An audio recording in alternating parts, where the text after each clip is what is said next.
তো আমাদের ওপিনিয়ন সারা জীবন চেঞ্জ হইতে থাকে।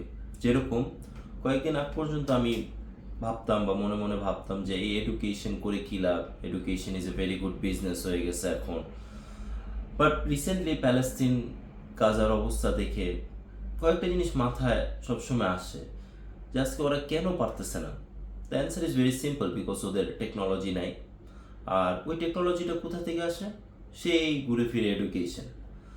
তো দেখা যায় কি আসলে আমরা যতটাই বলি যে education is a very good business বা something like that, but at the end of the day এটা যে কতটা ইম্পর্টেন্ট সেটা আসলে মানে প্যালেস্টিন গাজার অবস্থা না দেখলে হইতে পারে রিয়েলাইজেশন আসতো না। But yes, it is a very important thing. একটা মেবি আমাদের টাকা যাইতেছে, বেশি যাইতেছে, কম যাইতেছে ইউনিভার্সিটিতে, স্কুলে, but at the end of the day আমরা একটা এডুকেটেড নেশন পাইতেছি, which is very important.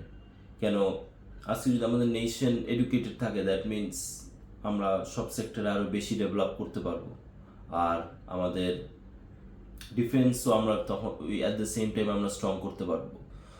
So আসলে আই উড সে যে এখন আমার ওপিনিয়ন এখন এরকম একটা পর্যায়ে আছে যে আই উড সে যে I won't say that education is not a business, I would say যে education is a business, but education is a noble business.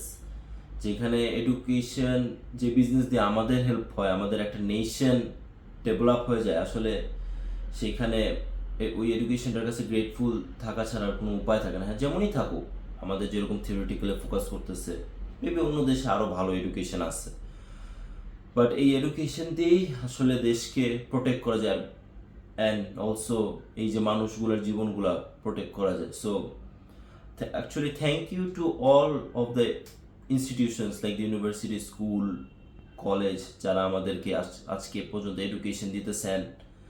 they are working in towards making a educated nation.